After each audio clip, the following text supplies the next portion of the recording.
જ્યારે ત્યારે એમણે અવતાર લીધો છે એના પ્રતીક રૂપે છે અને એમણે જ્ઞાન આપ્યું છે.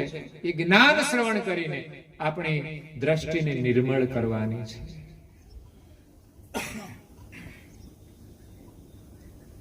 તો અવશ્ય આપણા ઘરમાં પરિવાર સાથે આપણે પ્રાર્થના કરીએ, ઉપાસના કરીએ. ઉપાસના એ પ્રાર્થના એ પણ એક ઉપાસનાનું અંગ છે. સવારે પૂજા પાઠ કરવો એ ભક્તિનું એક અંગ છે, ઉપાસનાનું અંગ છે. તો ઉપાસના ભક્તિ એ પરિવારના સંબંધોમાં કેવી રીતે રહેવું એ પણ છે. પછી પૂજા પાઠ કરવા એ પણ એક ઉપાસનાનું અંગ જ છે. અને કળિયુગની અંદર તો આપણાથી થઈ શકે એવું હોય ને તો એ પૂજા પાઠ જ છે.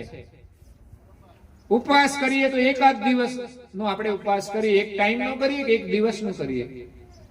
ઘણા લોકો સાહસ કરે છે નવરાત્રીનું 9 દિવસનું, એટલે પછી ફલાહાર કરીને કરતા હોય કે પછી બિલકુલ ન પણ જમતા હોય. બની શકે, મનોબળ હોય તો થઈ શકે.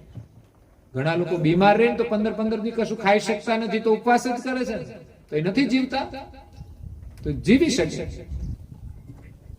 તો આપણે અત્યારે વધારે તપ ન કરી શકીએ. સત્યનું પાલન કરવું પણ કઠિન છે હો ભાઈ. નાની નાની વાતોમાં આપણે બહુ જૂઠ બોલતા હોઈએ, એમાં સત્યનું પાલન થાય કેવી રીતે? બાકી હરિચંદ્ર એ પાલન કર્યું તો બધું વેચવું પડ્યું, રાજપાટ બધું જતું રહ્યું. એટલું નહીં, પત્નીને પણ વેચી દેવી પડી, પુત્રને પણ વેચી દેવો પડ્યો. અને એના એ જ સગા ફરી એનું પુત્રનું જયારે મૃત્યુ થાય છે એનો અગ્નિ સંસ્કાર કરવા માટે એ સ્મશાનમાં આવે છે જ્યાં હરિચંદ્ર નોકરી કરે છે. છતાં પણ એનું જે મૂલ્ય આપવું પડે તે મૂલ્ય વગર એને એ અગ્નિ સંસ્કાર નથી કરવા દેતા. તો ધર્મ તો એમ કે ભાઈ કઈ નહીં તમારી પાસે ના હોય તો કે છે અગ્નિ સંસ્કાર કરી દો. અને ઓળખાણ તો પાછી ખરી જ ને. પત્ની હતી, એનો જ પુત્ર મરી ગયો હતો. અને આપણે તો હગા હોય તો ધર્મ એક બાજુ ચાલ્યો જાય ને લાગવત ચાલે બધી. જ્યારે એમણે તો એક ધર્મનું પાલન કર્યું છે, એમાં એની કસોટી હતી, તો ત્યાં એને સાક્ષાત્કાર થયો છે. સત્યનું પાલન કરવું ઘણું કઠિન છે કળિયુગની અંદર. પણ કળિયુગમાં આપણે થોડું થોડું કરીએ ને તો સતયુગ જેટલું ફળ મળે છે. સત્યનું પાલન, તપ પણ થોડું થોડું જે કરીએ છીએ ને એ પણ ત્રેતા યુગનું આપણને ફળ મળે છે. અને ધ્યાન ને માનસી પૂજા જેવી કરીએ તો ભલે મન સ્થિર ન થાય પણ ધ્યાનમાં બેસવું, માનસી પૂજા પ્રાર્થના અવશ્ય કરવી તો એ દ્વાપરનું ફળ મળે છે. કળિયુગમાં તો કહ્યું છે કેવલ નામ સ્મરણ કરશો તો પણ તમારું કલ્યાણ થશે, પાપોનો નાશ થશે. હરિનું નામ છે ને એ પાપનો ક્ષય કરનારું છે, આપણી વૃત્તિને શુદ્ધ કરનારું. હરિસ્મરણ કરવાથી આપણા વૃત્તિની અંદર જે વાસનાઓ છે ને એ બધી પરિવર્તિત થઈ જાય. પ્રભુમાં માયા લાગે એટલે સંસારની માયા ઓછી થવા માંડે. પ્રભુ નામમાં પ્રીતિ થવી જોઈએ. અને પ્રભુનો મહિમા જાણીએ ને તો જ એમાં પ્રીતિ થાય, નહીં તો થાય નહીં. સંત અને ગુરુના શરણે જવાનો મહિમા જે છે કે એ પરમાત્માના મહિમાને કંઈક જાણે છે અને એના ગુણગાન કરીને એનો મહિમા આપણને જણાવે તો આપણામાં પણ એ સર્જનહારને પ્રાપ્ત કરવાનો ભાવ જાગે. એ પરમાત્મા કેવા છે? કૈવલ કીર્તાર પ્રભો જે તુને આખેલ અજબ બનાઈ દિયા, આસમાન પવન જલ तेज रचे सब भौमि के भंड बनाई दिए, अब सूरज चांद उजास किए, नभ तारे में तेज लगाई दिया. कैवल कीर्तार प्रभु जी तूने आखेल अजब बनाई दिया. પૃથ્વી જલ અગ્નિ વાયુ આકાશ બનાવ્યા, સૂર્ય ચંદ્ર બનાવ્યા છે.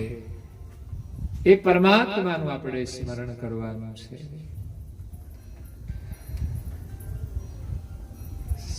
सब पहाड़ों की शोभा बनाई प्रभो, मणि माणिक हीरा निपाई लिया। रत्नाकर मोती निपावन प्रभो, ए तूने सागर नीर भराई दिया।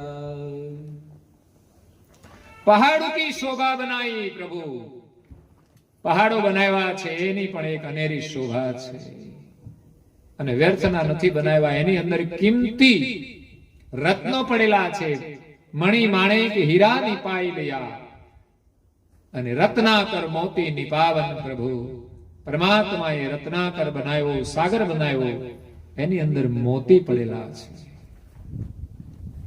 સાગર નીર ભરાઈ ગયા, સાગરની અંદર પરમાત્માએ નીર ભર્યું છે, આપણી કલ્પના ન પહોંચી શકે એટલું એની અંદર જળ છે, એમાંથી પાછી વૃષ્ટિ થાય છે। જલ બાદલ ને બરસાઈ રહ્યા પ્રભુ, પાક નિપાવન કાજન में कहे प्रेमी पुकार के आज प्रभु, ए तूने काज हमारा सुधार लिया। जल बादल में बरसाई रिया प्रभु, पाक निपावन काजन में परमात्मा वरसाद वरसावे છે અને બધો પાક થાય છે। પરમાત્માની વ્યવસ્થા કેટલી બધી અદ્ભુત છે, ક્યાંય કોઈ કચાશ નથી, પણ જે જે આપણે ગડબડ ઊભી કરી છે ને એને લઈને વરસાદ વેલા મોડો આવે છે, અતિવૃષ્ટિ થાય છે, અનાવૃષ્ટિ થાય છે, કોરોના એ આપણા કારણે જ આવ્યો છે, બાકી કઈ જ નહીં। કાં તો કોરોનાને ક્યાંકથી ઉદ્ભવ કર્યો હોય ઈરાદાપૂર્વક, અને કાં તો પછી ખાવામાં આચાર વિચાર ન પાડતા હોય એમાંથી પણ આ કોરોના આવ્યો હોય। એટલે પરમાત્માની વ્યવસ્થાની અંદર આપણે ગડબડ કરીએ છીએ એટલે મુશ્કેલીઓ આવે છે, બાકી પરમાત્માની વ્યવસ્થામાં કોઈ ગડબડ જ નથી। કોઈ ભૂખ્યું ના રહે, કોઈ દુખી ન રહે, કોઈ ગરીબ પણ ન રહે, એવી પરમાત્માની વ્યવસ્થા છે। પરંતુ એના નિયમ પ્રમાણે આપણે નથી જીવતા, એટલે જે માણસ કર્મ કરે છે એના પરિણામે અમીર અને ગરીબ બની જાય છે। સારા કામ કરે છે તો અમીર બને છે, કોઈ ખરાબ કામ કરે છે તો ગરીબ પણ બને ને દુખી પણ થાય છે।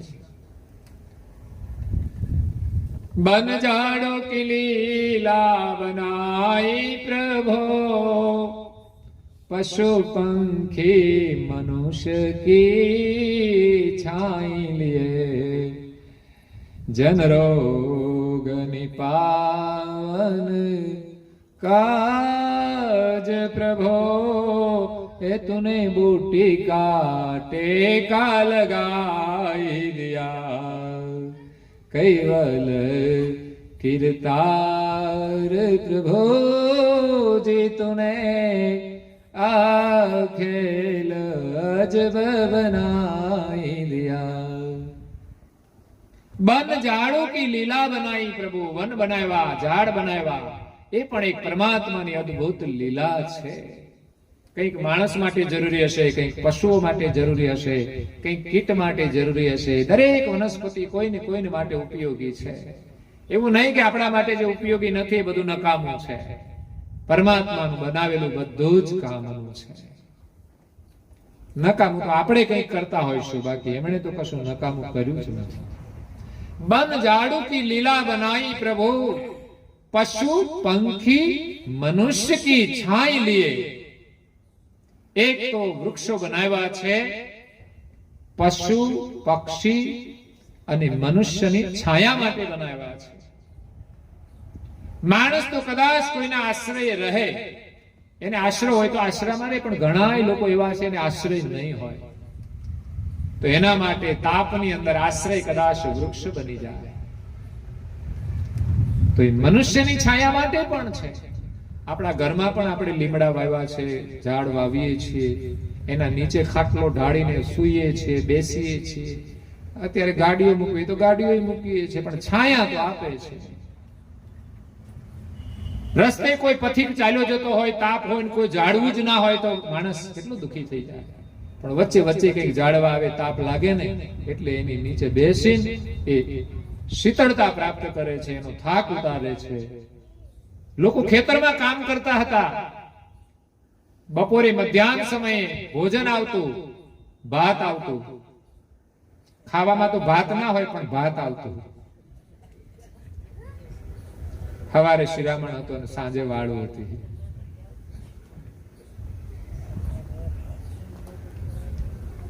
તો મધ્યાહન સમયે ભાત ક્યાં છૂટતા? ઝાડની છાયામાં છૂટતા હતા. ત્યાં બેસીને લોકો ખાતા હતા અને મધ્યાહને એકાદ કલાક આરામ પણ ત્યાં જ કરતા હતા. આ ઝાડ નો ઉપકાર છે. પરમાત્માએ ઝાડ બનાવ્યા છે, મનુષ્યની છાયા માટે તો બનાવ્યા છે. મનુષ્ય વાવે છે, પણ સાથે સાથે પશુ અને પક્ષી છે એને પણ એ છાયા આપે છે. તાપની અંદર રખડતા જે ઢોર હોય, મધ્યાહનો સમય થાય ને એટલે કોઈ વૃક્ષને શોધીને એના નીચે જઈને શાંતિથી બેસી જાય છે. આવા જે પરમાત્મા છે, આવું જેમણે જગત બનાવ્યું છે, એનું આપણે ભજન કરવાનું છે.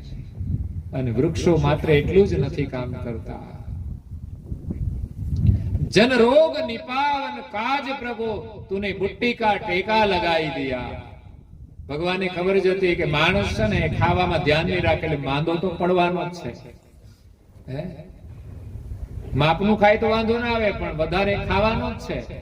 બીજાના ભાગનું માણસ ખાઈ જાય છે. ખરેખર આ દુનિયામાં લોકો જરૂર કરતા એક પણ કોળીઓ વધારે ન ખાય ને તો કોઈ ભૂખ્યા ના રહે. અન્નનો વ્યય વધારે ખાવામાં થાય છે, એઠવાડમાં જાય છે, એમાં પણ થાય છે. એમાં કેટલાય લોકો ભૂખ્યા રહે છે. આપણે કહીએ એના કર્મે ભૂખ્યા રહે, કર્મે તો ભૂખ્યા રહે, પણ જે અન્નનું ઉત્પાદન પરમાત્માએ કર્યું એ અન્ન તો વ્યર્થ ગયું ને. વધારે ખાધું તો વ્યર્થ ગયું, અને એઠવાડમાં જાય છે એ પણ વ્યર્થ ગયું. હું તો જોઉં છું ઘણા લોકો જમ્યા પછી થાળીમાં ઘણું પડ્યું હોય, એ ઘરમાં કોઈ ખાય નહીં કઈ એઠું. પેલા તો બહેનો છે ને ભાઈઓને એટલું બધું ખાઈ જતા હતા. આ પતિવ્રતા ધર્મ હતો, પણ હવે રહ્યો નથી. પતિવ્રત ધર્મ એ છે કે માથાના જે વાળ છે ને ઢાંકીને રાખવા, એ પતિવ્રત ધર્મ હતો. હવે તો જટાઓ ખુલી મૂકીને બધા ફરે છે. બજારની અંદર જાય, રામા મામા વાળ ને એ વાળ પાછળ હોય, પાછા થોડા તો આગળ રાખવા માટે, ડેકોરેશન માટે. આ બધી ફેશનો છે, વિકૃતિઓ છે, પણ એમાં સુખ નથી. સંયમની અંદર સુખ છે. બીજું પતિવ્રત ધર્મ છે કે કોઈ પણ સ્ત્રી કોઈ પુરુષ સાથે વાત કરે તો આંખ મિલાવીને વાત ન કરે. આંખની દ્રષ્ટિ એમના પતિ સાથે મેળવીને વાત કરે. પણ અન્ય કોઈ પુરુષ સાથે, ઘરના સદસ્ય હોય એમાં તો બધી મર્યાદાઓ હોય છે. પણ ક્યારેક ક્યારેક આપણે એવાય સમાચાર સાંભળીએ છીએ કે પરિવારની અંદર પણ મર્યાદાઓ તૂટી જતી હોય છે. એટલે સ્ત્રી હંમેશા દ્રષ્ટિ સાથે દ્રષ્ટિ ન મેળવી, નીચી દ્રષ્ટિ રાખીને વાતચીત કરે. એક પતિવ્રત ધર્મનો નિયમ હતો. એટલે માલિકે આ દુનિયા બનાવી છે, એમાં આપણે નિયમમાં નથી રહેતા. ખાવા પીવાનો હોય કે ઘણા બધા વ્યવહારમાં આપણે ભૂલ કરીએ છીએ, તો માંદા આપણે પડીએ છીએ. હા, કઈ કારણો બીજા પણ હોઈ શકે, ખાવા સિવાયના પણ છે. પૂર્વ કર્મ આયોજિત હોય કે પછી માતા પિતા દ્વારા જે શરીરનો જન્મ થયો છે એના વારસાની અંદર પણ એ કર્મ આધીન તો હોય છે, પણ કઈ શરીરમાં ખોટ આવી જતી હોય છે. અને હવામાનથી પણ બીમારીઓ આવે છે, પણ જે ભોજનથી આવે છે એ આપણા હાથની વાત છે. હું તો ભાઈઓ માટે વ્યસનનું કહું, બહેનો માટે આ ફેશનનું કહું કે તમે થોડી મર્યાદા રાખજો. કાલ તો એક ભાઈ બેઠા હતા, સ્ટેજ ઉપર કાઢ્યો મસાલો. મેં કીધું ભાઈ, કમસે કમ કોઈ સ્થાનની તો મર્યાદા રાખો. તમે સ્થાનની મર્યાદાઓ સાચવવી જોઈએ. મંદિરમાં જાય તો પણ ગમે ત્યાં ખૂણે જઈને આપણે ખાઈ લઈએ, મર્યાદાનો ભંગ થાય છે. તમારે સંયમમાં રહેવાનું છે, એટલો સમય માટે. જો સ્થાનની મર્યાદા રાખો તો તમારામાં સંયમ આવશે અને તમે એને છોડી શકશો. બાકી ખાવા જેવી વસ્તુ હોય તો કોઈ પ્રતિબંધ નથી હોતો. ઘણા લોકો તો ત્યાં બેઠા બેઠા ખાય ને ઘણા લોકો તો અહીં ઊંચે બેઠા બેઠા ખાય પીવે. ઘણા લોકો વક્તાઓ બીડીઓ પીતા હોય તો સ્ટેજ ઉપર પીતા હોય, એક બાજુ ભજન ગાય ને એક બાજુ બીડીઓ ફૂંકતા હોય. મેં કીધું તમે ભજન ગાવ છો તો એની મર્યાદા તો તમારે સાચવવી જોઈએ. ભલે તમારે વ્યસન હોય પછી ઉઠીને જે કરતા હોય કરવું ના જોઈએ, પણ કરતા હોય પણ સ્થાનની તો મર્યાદા હોવી જોઈએ. તમે ભજન ગાવા બેઠા જ છો અને પબ્લિક તમારો સાંભળવા બેઠી છે તો બીડી જોઈને પછી એમાંથી કઈ લેશે નહીં. આ હકીકત છે. સાંભળશે ખરા પણ લેશે નહીં, કારણ કે તમે જ એને લેતા નથી. તો પછી પબ્લિક પણ મોજ કરી જતી રહેશે. એટલે વક્તાઓ પ્રવચન કરતા હોય તો એને ધ્યાન રાખવું પડે. પાછા આશ્રમમાં લખ્યું હોય ધૂમ્રપાન મનાય છે, એ કરતા હોય છતાં પણ તો પહેલું તો એમને જ લાગુ પડતું હોય છે, પછી આ લખી શકાય. એટલે ખાવા પીવામાં બહુ ધ્યાન રાખવું જોઈએ. બેનો ફેશનમાં થોડું ધ્યાન રાખે તો ધર્મનું પાલન સારી રીતે કરી શકે. એની અંદર ખાસ ધ્યાન તો વસ્ત્ર માટે છે. શાસ્ત્રો એમ કહે છે કે વધુ શરીરનું પ્રદર્શન થાય એવા વસ્ત્ર નહીં કરવા જોઈએ. શરીર અને આપણું જીવન દર્શનીય બને, લોકો તમારા દર્શન કરે એવા વસ્ત્રો પરિધાન. તમે કિંમતી વસ્ત્રો પહેરો, સારા વસ્ત્રો પહેરો, પણ તમે દર્શનીય બનો એવા વસ્ત્ર હોવા જોઈએ, પ્રદર્શન ના હોવું જોઈએ. કારણ કે મોટા ભાગે કાપડની દુકાન હોય ને એમાં પૂતળા મૂક્યા હોય, પ્રદર્શનમાં મૂક્યા હોય, એટલે એમને જેવા પહેરાવે એવા લોકો લઈને આવે. એ પ્રદર્શન છે. આ શરીર પ્રદર્શન માટે નથી, દર્શન માટે છે. એની જો મર્યાદા ન સચવાય તો આપણા જીવનનું ને આપણા કપડાનું કોઈ મૂલ્ય જ નહીં રહે. એટલે શરીર આપણું ઢંકાય એવા વસ્ત્રો માતાઓએ ખાસ કરીને પરિધાન કરવા જોઈએ. કારણ કે માતાઓ એ મર્યાદાની મૂર્તિ છે. એની એ મર્યાદા તો સાચવવી જોઈએ. હા, આપણે સમય અનુસાર વસ્ત્ર પરિધાન કરીએ એની કોઈ મનાઈ નથી. સમય અનુસાર ઘણા બધા પરિવર્તનો થયા. પેલા લોકો લાજ કાઢીને ફરતા હતા, અત્યારે કોઈ નથી ફરતું. પણ લાજ રાખવી તો જોઈએ ને મા બાપની. હે, એવા કામ તો ન કરવા જોઈએ કે મા બાપની લાજ જતી રહે. કે લાજ રાખે તો કોઈ વાંધો જ નથી. એટલે પેલા વસ્ત્રથી જ આપણે મર્યાદામાં રહેતા હતા. હવે આપણે સમજણથી મર્યાદામાં રહેવું પડશે. એટલે વસ્ત્રો એવા પરિધાન કરવા જોઈએ કે એવા એટલા બધા ફિટ કપડા ન હોય કે શરીરનું સીધું જ પ્રદર્શન થાય. એટલા બધા આછા કપડા ન હોવા જોઈએ કે એમાં શરીરનું પ્રદર્શન થાય. અને એટલા ટૂંકા વસ્ત્ર ન હોવા જોઈએ કે એમાં અંગ પ્રદર્શન હોય. આ ત્રણ વસ્તુની મનાઈ છે. બાકી તમે વસ્ત્રો પહેરો, ફેશન પ્રમાણે તમે સાડીની જગ્યાએ અત્યારે બધા યુનિફોર્મ પહેરે છે તો પહેરે છે. જીન્સ પણ લોકો પહેરે છે. નવી પેઢીને આપણે મનાઈ નહીં કરી શકીએ, પણ મર્યાદામાં રહેવા માટે તો ચોક્કસ આપણે સૂચન કરી શકીએ. અને એની જવાબદારી એના માતા પિતાની હોય છે કે બાળકોને કેવા વસ્ત્રો પરિધાન કરવા જોઈએ. બાળક નાનું એમ ખબર ના પડતી ત્યારથી એને ફેશનેબલ કપડા પહેરાવે છે. એટલે આપણે એને સંસ્કાર આપવાના છે મર્યાદાના. મોટા થયા પછી તો એ બધા પહેરશે જ. એટલે જેટલું આપણે મર્યાદામાં રહીશું એટલું જ આપણને સુખ મળશે. અને ભાઈઓ વ્યસન માટે પ્રયાસ કરે કે આપણા મા બાપનું દૂધ ન લજવાવું જોઈએ. તમે ભલે જે વ્યવહાર કરો છો પણ એ માતાનું જે દૂધ પીધું છે ને એના સંસ્કાર નથી. એટલે આપણે ગૌરવ હોવું જોઈએ. આદત પડી ગઈ હોય કુસંગથી, મા બાપ કે પરિવારની અંદરથી આદત નથી પડતી, બહાર જઈને પડે છે. પણ ઘરની અંદર કોઈ વ્યસની હોય તો ચોક્કસ પ્રેરણા મળે છે, કોઈ ન હોય તો ચોક્કસ નિર્વ્યસની રહેવાની પણ પ્રેરણા મળે છે. કારણ કે વ્યસનથી ઘણી બધી બરબાદી છે, આર્થિક બરબાદી છે, સંસ્કારની બરબાદી છે, એનાથી આપણી બુદ્ધિ પણ કુંઠિત થાય છે, પ્રભુના સ્મરણની અંદર સ્થિર થતું નથી મન, બુદ્ધિ કુંઠિત થઈ જાય તો આપણામાં વિવેક રહેતો નથી.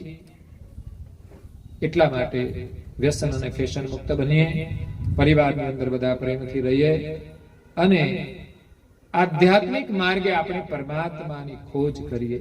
એના માટે મનુષ્ય જીવન મળ્યું છે, બાકી આપણું જીવન સમાપ્ત થતા વાર નહીં લાગે. મને એક ભજન ગમે છે, આ શરીરની જે નશ્વરતા છે એના માટે કોઈ ગાયું છે કે આ દેહનું આપણે અભિમાન ન કરવું જોઈએ, આપણને મળેલી જે સંપત્તિ છે એનું પણ અભિમાન ન કરવું જોઈએ. કારણ કે એક દિવસ આ શરીરમાંથી ચેતન ચાલ્યો જશે અને કાયા છે કરમાઈ જશે. હિંમત કર માયા કોઈ અહંકાર મત કર, કાયા કોઈ અભિમાન કાયાગાર છે કાચી મત કર, માયા કોઈ અહંકાર મત કર, કાયા કોઈ અભિમાન કાયાગાર છે કાચી. ઓ કાયાગાર છે કાચી હો જૈસે आसरा मोती, हे जो का पवन का लग जाए, जब का पवन का लग जाए, काया धूल हो जासी, काया तेरी धूल हो जासी. मत कर माया काया को अहंकार, मत कर माया का अभिमान, काया गार से काची. ગાર એટલે આપણે જે ગાર કરતા હતા ને, માટી જેવી આ કાયા કાચી છે. એક પવનનો આ કાયા કેવી છે તો કે ઓસરા મોતી, ઓસ એટલે ઝાકળ, ઓસનું જે બિંદુ છે સવારે થોડો પ્રકાશ નીકળે ને તો ઉડી જાય, એમ આ કાયા એક દિવસ બળીને ખાક થઈ જશે, મરણને શરણ થઈ જશે. ऐसा सत था महाराज है जिनका मूल को परिराज, जिन घर झूलता थे, हे जिन घर झूलता थे, हो जैसे आसरा मोती, जो का पवन का लग जाए, जप का पवन का लग जाए, काया धूल हो जासे, हे काया धूल हो जासे, हो जैसे आसरा मोती, हे जो का पवन का लग जाए, जप का पवन का लग जाए, काया धूल हो जासे. ઘણા એવા મોટા મોટા મહારાજાઓ હતા, કઈ મુલકો ઉપર એમના રાજ હતા, પણ રહ્યા નથી હો. શરીર છોડીને ચાલ્યા ગયા છે. જેના ઘરે ઝૂલતા હાથી, કેટલાય હાથીઓનું એની પાસે સૈન્ય બળ હતું. હાથી બહુ કિંમતી હતો. એમ કે હાથી લાખનું મરે તો 1.25 લાખ. એટલે રાજા મહારાજાનું ધન એ હાથી હતા, એકબીજાને દાનમાં આપતા હતા. જેના ઘરે કઈ હાથીઓ ઝૂલતા હતા, કઈ મુલકો પર એના રાજ હતા, પણ આખર એની કાયા કે છે એક ઓસરા મોતીની માફક, એક ઝાકળ બિંદુની માફક સમાપ્ત થઈ ગઈ અને એમના રાજ પણ સમાપ્ત થઈ ગયા.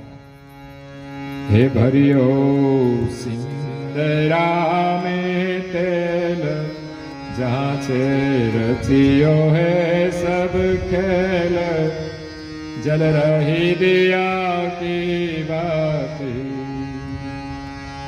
हे जल रही दिया की बातें हो जैसे आसरा मोती, जो का पवन का लग जाए, जब का पवन का लग जाए, काया धूल हो जाती,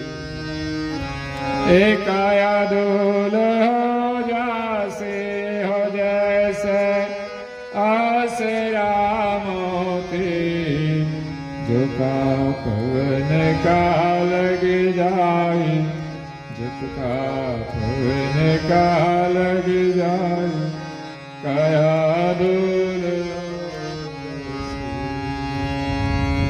भरो चिंदरा में तेल.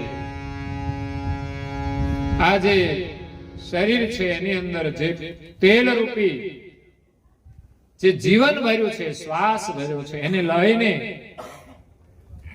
આ શરીર ચાલે છે. જહાં છે રચ્યો સબ ખેલ, જગત કરતાએ જે આ ખેલની રચના કરી છે ત્યાંથી એમણે આ શરીરની અંદર તેલ ભર્યું છે. અને દીવો ક્યાં સુધી જલતો રહે? જ્યાં સુધી તેલ હોય ત્યાં સુધી. જલ રહી દિયા કી બાતી.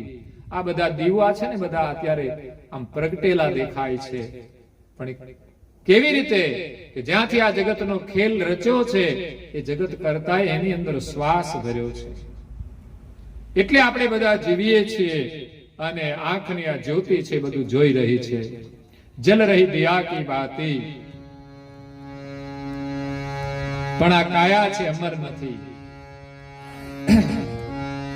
હે ફૂટ ગયા સિંદડા રે તેલ, હે બિખર ગયા સબ ખેલ, હે बुझ गई दिया की बातें, टूट गया सिंदरा रो तेल, बिखर गया सब खेल, बुझ गई दिया की बातें, बुझ गई दिया की बातें, हो बुझ गई दिया की बातें, हो जैसे आसरा मोती, जो का पवन का लग जाए, जब का पवन का लग जाए, काया धूल हो जाती, काया तेरी धूल हो जाती. જ્યારે આ દીવાની અંદર તેલ પૂરું થઈ જાય, શ્વાસ પૂરો થઈ જાય, બસ જેટલા શ્વાસ ભર્યા છે ને ત્યાં સુધી જીવવાના. વર્ષની કોઈ ગણતરી નથી, શ્વાસની ગણતરી છે. શ્વાસ પૂરો થઈ ગયો પછી નવો શ્વાસ નહીં આવે એટલે આ શરીર સમાપ્ત થઈ જશે. બિખર ગયા સબ ખેલ, બુझ ગઈ દિયા કી બાતી. અંદર જે દીવો પરમાત્માએ મૂકેલો છે ચૈતન, એ બુજાઈ જશે. ચૈતન આત્મા શરીર છોડીને ચાલ્યો જશે. એમાં શરીર ક્ષણભંગુર છે, ઝાકળના મોતી જેવું છે એમ સમજીને આ શરીર સત્ય નથી, સત્ય આપણું સ્વરૂપ છે. એનું આપણે ચિંતન કરવાનું છે, એની આપણે ઓળખ કરવાની છે. હે જૂઠા માઈ તારો બાપ, જૂઠા સકલ પરિવાર, હે જૂઠા કૂટતા છાતી, हो जूठा कूटता छाते, हो जैसे आसरा मोती, जो का वन का लग जाए, जब का वन का लग जाए, काया धूल हो जैसी. माया तेरी धूल हो जाए। આત્મ કલ્યાણ કરવા માટે પરિવાર કામ લાગતો નથી. એના માટે સંતોના અને ગુરુના શરણે જવું પડે છે. એટલે પરિવારનો સંબંધ સાચો છે, પણ પરિવાર બધા જ સભ્યોએ એમને સંતોના અને ગુરુ શરણમાં જવું જોઈએ, ત્યારે બધાનું કલ્યાણ થાય. નહીં તો સંસારમાં બહુધા લોકો અંદરો અંદર જ મરી પડે છે. લડીને મરી પડે, મોહ માયામાં મરી પડે છે, કામ ક્રોધમાં મરી પડે છે. એટલે મહાપુરુષોને લખવું પડ્યું કે આ માતા અને પિતા છે એ જૂઠા છે. કેમ કે જન્મ જન્મ એ આપણા માતા પિતા નથી. આ જન્મના માતા પિતા છે. આ જન્મનો સંબંધ સાચો છે, પણ આપણું અસ્તિત્વ માત્ર આ જન્મ પૂરતું નથી. એના માટે લખ્યું છે. એવું નહીં કે આ જન્મના મા બાપ આપણા ખોટા છે. મા બાપને જૂઠા માનશું તો પછી ધર્મ પડાશે કેવી રીતે? પણ કાયમને માટે આપણા મા બાપ નથી. આ જન્મે કદાચ આપણા પિતા થાય અને આપણે હેરાન કર્યા હોય તો આવતા જન્મે એના છોકરા થવું, એ આપણા દીકરા પણ થાય. કઈ નક્કી નથી કઈ રીતે ભેગા થાય. પતિની પત્ની કાયમને માટે કઈ જન્મ જન્મ ભેગા નથી થતા. ક્યારેક કોઈની પત્ની છે, ક્યારેક કોઈની પત્ની નથી.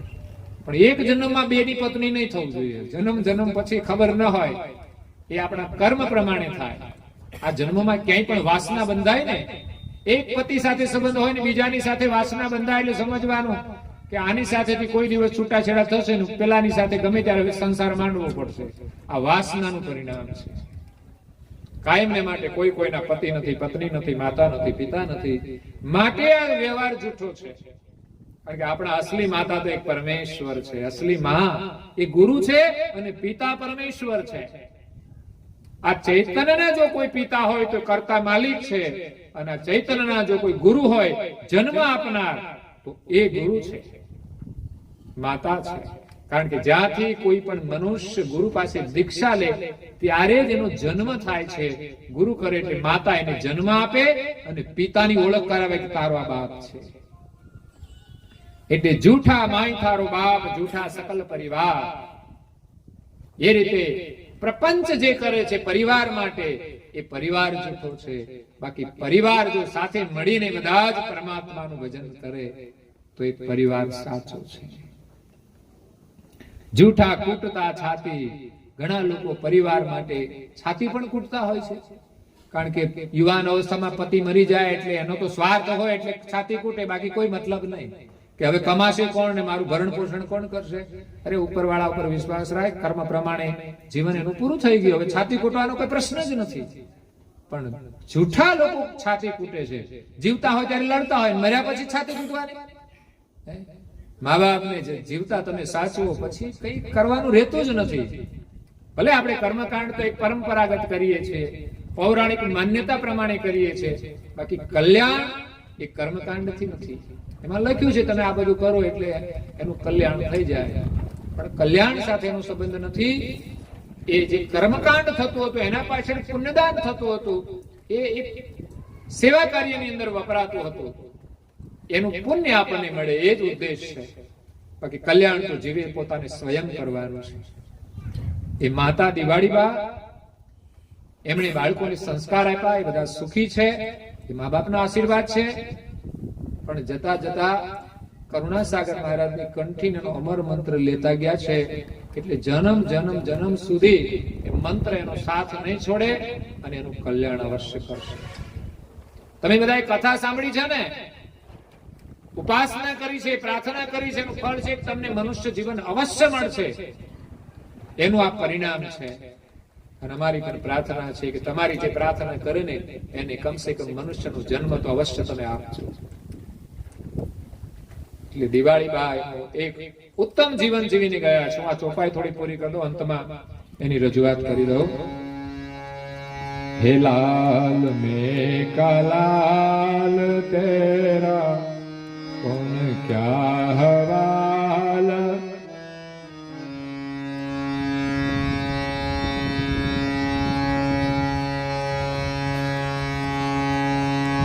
लाल में का लाल तेरा कौन क्या हवाल, जिनको जम ले जासी लाल में का लाल तेरा कौन क्या हवाल जिनको जम ले जासी जिनको जम ले जासे और से आसरा मोटे जो का पवन का लग जाए जब का पवन का लग जाए काया धूल हो जासे हे बोला भवानी हो नाथ गुरुजी ने सिर पर धरियो हाथ ए जिनसे मुक्ति हो जासी हो जिनसे मुक्ति हो जासी हो जिनसे मुक्ति हो जासी ए जो का पवन का लग जाए जप का पवन का लग जाए काया धूल हो जासी काया धूल हो जासी जैसे आसरा मोती जो का भवन का लग जाए जप का भवन का लग जाए काया धूल हो जासी काया तेरी धूल हो जासी काया तेरी धूल हो जासी लाल में का लाल तेरा कौन क्या हवाल जिनको जम ले जासी जे ભગવાનનું ભજન ન કરે એને તો અંતે જમરાજા લઈ જશે जिनको जाम ले जाती बाकी आ शरीर तो एक झाकड़ना बिंदु जेवुं छे शरीर छोड़ी देवानुं छे मळ्युं छे तो भगवाननुं भजन करी लईए बोल्या भवानी दास गुरुजीने सिर पर धर्या हाथ मनुष्य जीवનમાં જો ગુરુના શરણે ગયા જે તમારી સમજણ હોય જે ગુરુ મળે પણ એક ગુરુના શરણે જશો તો ચોક્કસ તમને મનુષ્યનું જીવન મળશે જેનાથી આપણી મુક્તિ થઈ જાય અંતે ગુરુ કદાચ મુક્તિ ન મળે તો આપણે એનાથી પણ આગળ જવું પડે તો સાધનામાં જવાનું અને આગળ આગળ ગુરુના શરણે જતા જતા આપણું કલ્યાણ થઈ જશે તો દિવાળી બા પરમ ગુરુની દીક્ષા લઈને ગયા છે એકવાર ગુરુનો મંત્ર સાંભળી લે એટલે એની દીક્ષા મળી જાય શ્રવણ દીક્ષા કહેવાય શબ્દ દીક્ષા છે દીક્ષાના ભિન્ન ભિન્ન પ્રકાર હોય છે કોઈ દ્રષ્ટિ દીક્ષા પણ હોય છે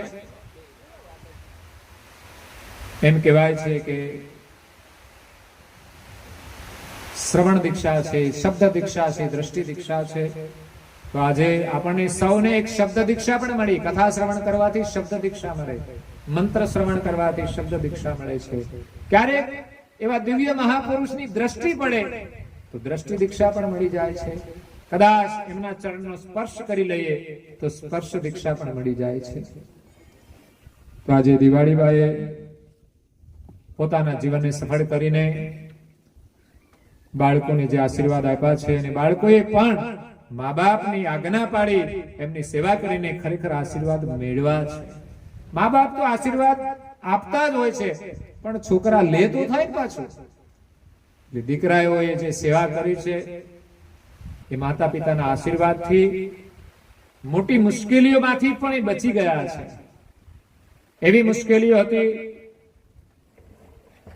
કે આપણને કોઈ જમવાનું પણ ન આપે એવી વિકટ પરિસ્થિતિમાં હગા કોઈ આપણને સાથ ન આપે આને જૂઠો પરિવાર કીધો જ્યારે મુશ્કેલી હોય ત્યારે જો ખબર લેવા આવે ને હગા તો કહેવાય હગા હાચા બાકી જે મુશ્કેલીમાં સાથ આપે ને એ સંબંધ સાચો એવી મહાન મુશ્કેલીની અંદર એમને જે સાથ આપ્યો છે પરિવારના જે સદસ્યો છે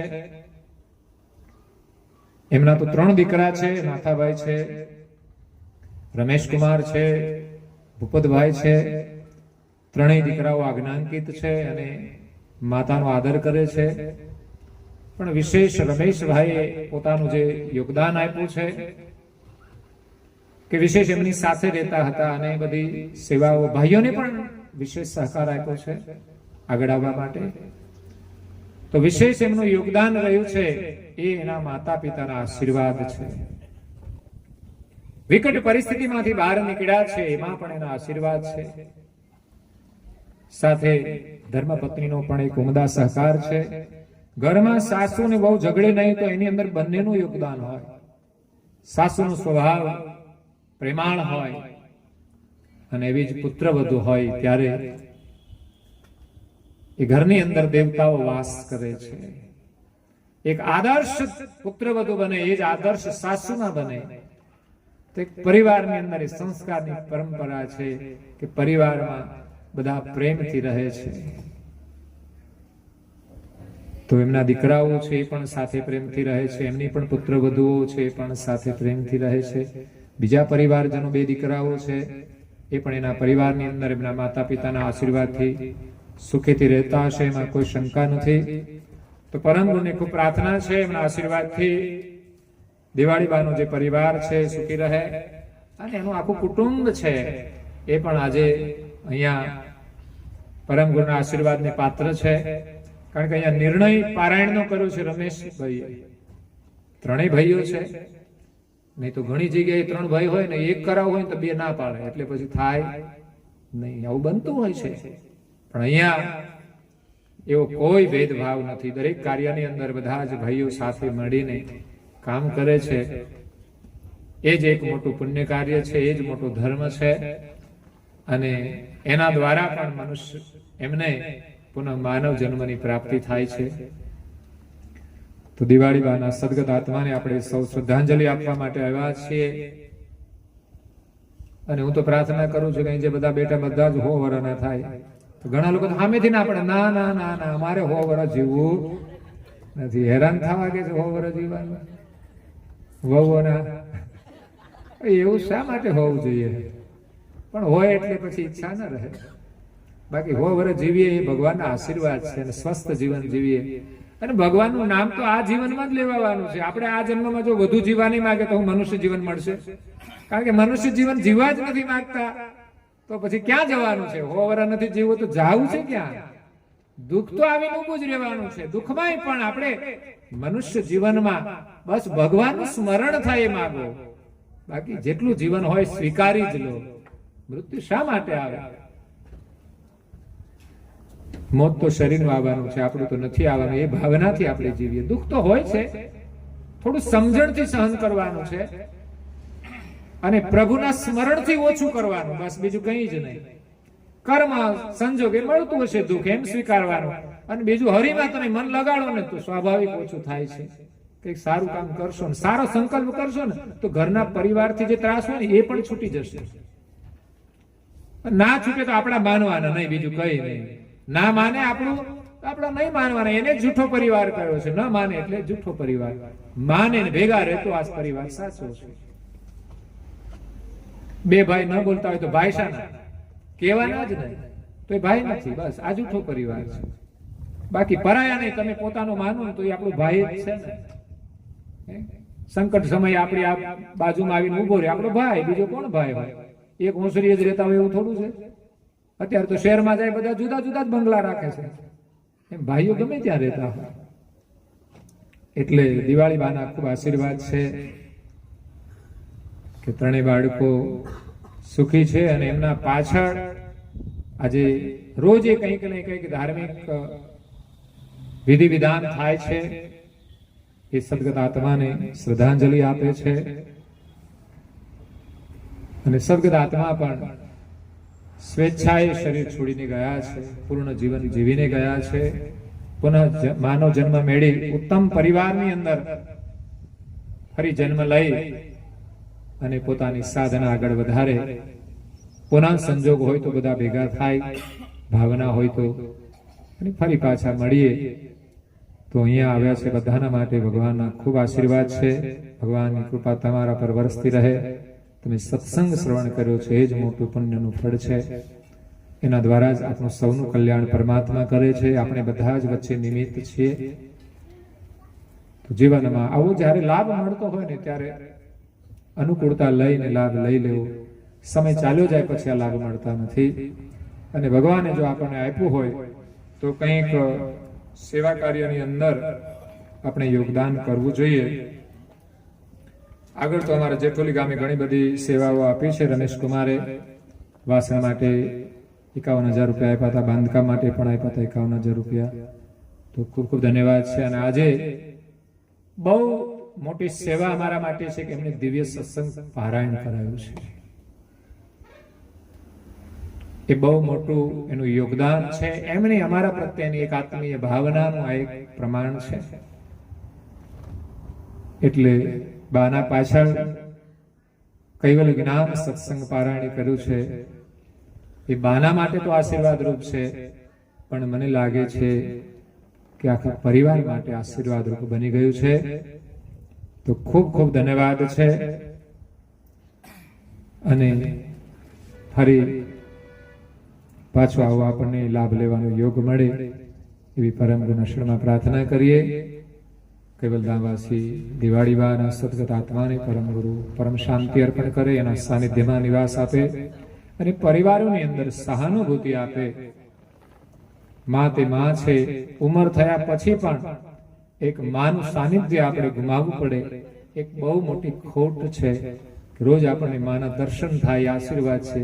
હવે આપણે ફોટાના સ્વરૂપમાં અને કોઈ સેવાના સ્વરૂપમાં એના નિમિત્તે આપણે આશીર્વાદ લઈ શકીશું. એક રસ્તો છે. એમણે જે કંઈ ખૂબ સારું કાર્ય કર્યું છે એ બદલ પરિવારની ખૂબ ખૂબ ધન્યવાદ સાથે અહીંયા મારી વાણીને વિરામ આપું છું. અસ્તુ સત્કેવલ સાહેબ. आद्य चक्र स्वराज करुणेश केवल करता की जय. श्री कृष्ण स्वामी महाराज की जय. परम गुरु श्रीमंत करुणा सागर महाराज की जय. पूज्यपाद श्री नरवेदी सागर महाराज की जय. श्री महान तपस्वी रघुराम महाराज की जय. श्री बलदेवदास जी महाराज की जय. श्री भगवान दास जी महाराज की जय. श्री प्रयागदास जी महाराज की श्री शीतलदास जी महाराज की जय. श्री अविचलदास जी महाराज की जय. श्री धर्मपिदास जी महाराज की श्री सर्व संतन की जय. श्री सर्वदेवन की जय. श्री ज्ञान संप्रदाय की जय. श्री गुरु गादी सारसापुरी की जय. श्री केवल धाम के जय. कथा सत्संग गुणावती का सत केवल साहेब. 3 વાર વંદન કરીશું પ્રભુના શરણમાં.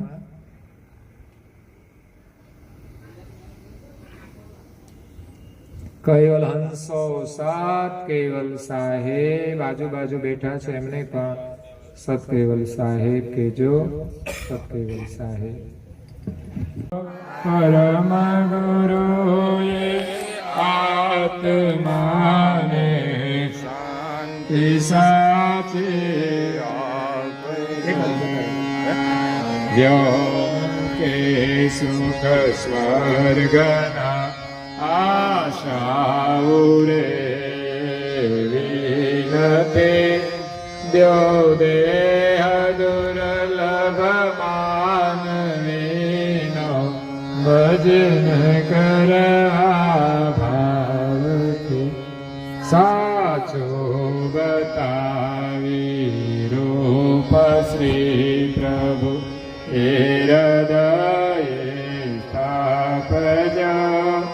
પરમ ગુરુએ આત્માને બોલો શાંતિ સાચી આપજો.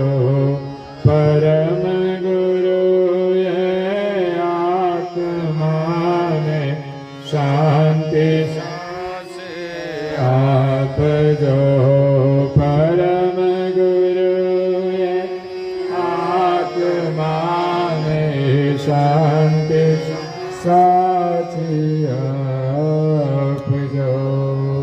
શ્રીમદ કરુણા સાગર धाम की હવે આપણે પારાયણ સમાપન કરવાની આરતી કરીશું.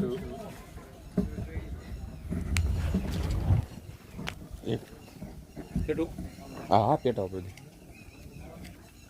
બધી લઈ લો પાણી.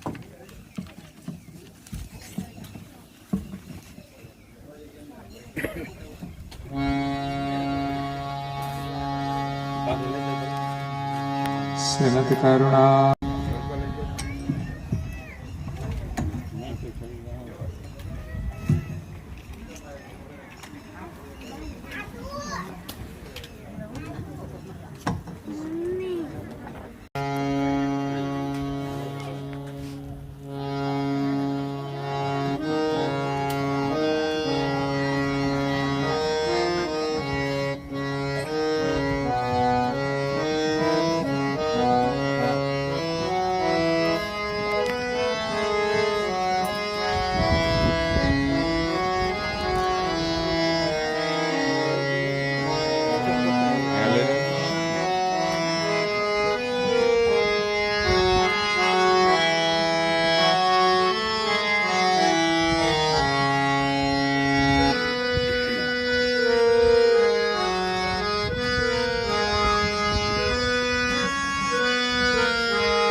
નજીકમાં બધા એને હોલમાં બેહાડવા. જય કરુણાનિધિ પ્રભુ જય કરુણાનિધિ આરતી આવત પૂર્વક આરતી આદરલી પ્રભુ જય કરુણાનિધિ તારણ તરણ ત્રિલોકન સભે અનુપમ પ્યારી પ્રભુ સભે અનુપમ પ્યારી અનેક જનોની અરજી પુરયાંતર લીધી પ્રભુ જય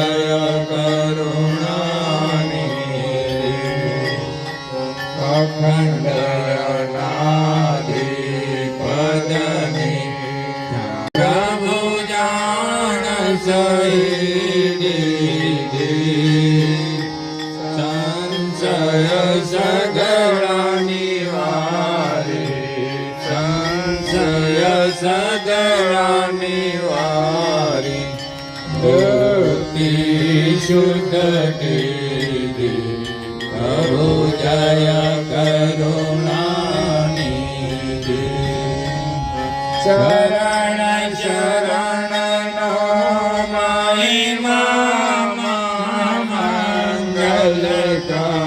મંગલકારી મંદમતીનો માનવ મંદમતીનો માનવ પ્રભુ જય કરુણાનિધિ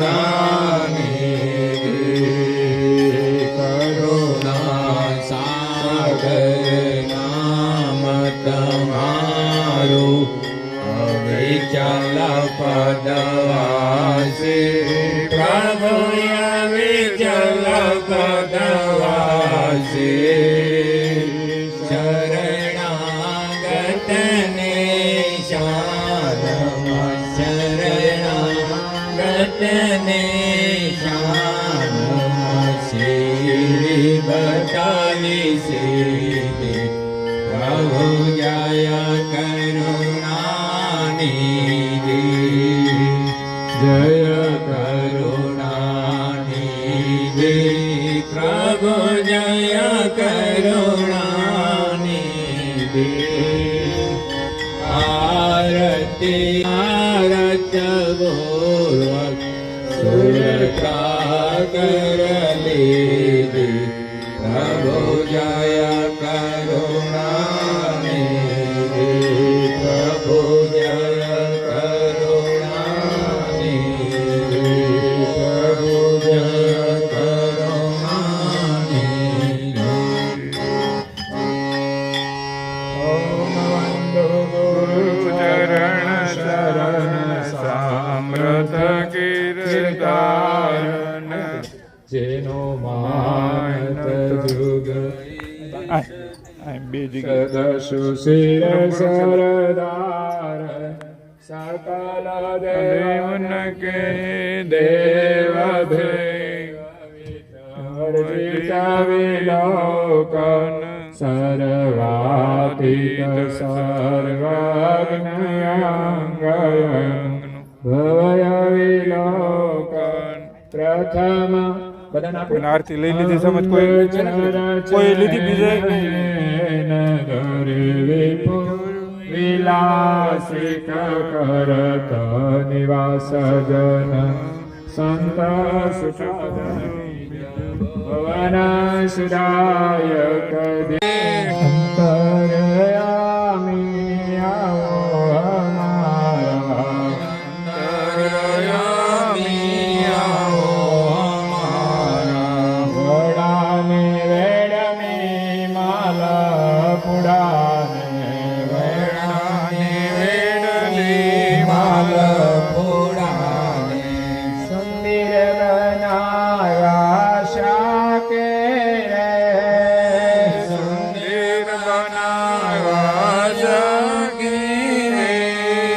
દીન ઉપયોગી સર્વે વસ્તુ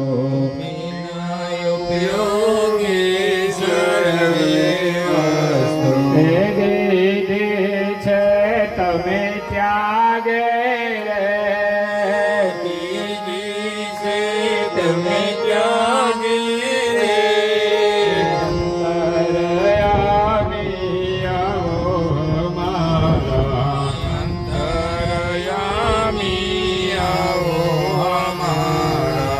બરફી પૂરી ને ઘારી જલેબી સુરત બરફી પૂરી ને ઘારી જલેબી વિધ વિધનાયા જે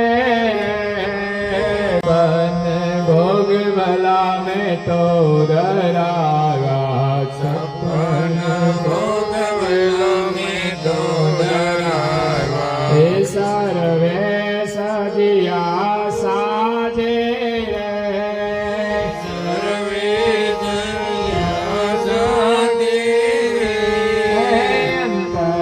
અંતરયામી આવો હમારા અંતરયામી આવો અમારા જય જમુનાની જારી ભરી લાવો હે આચમન કરો ઘણા જાજે આચમન કરો ઘણા જાને રે લવિંગ સોપારી પાનના બીરા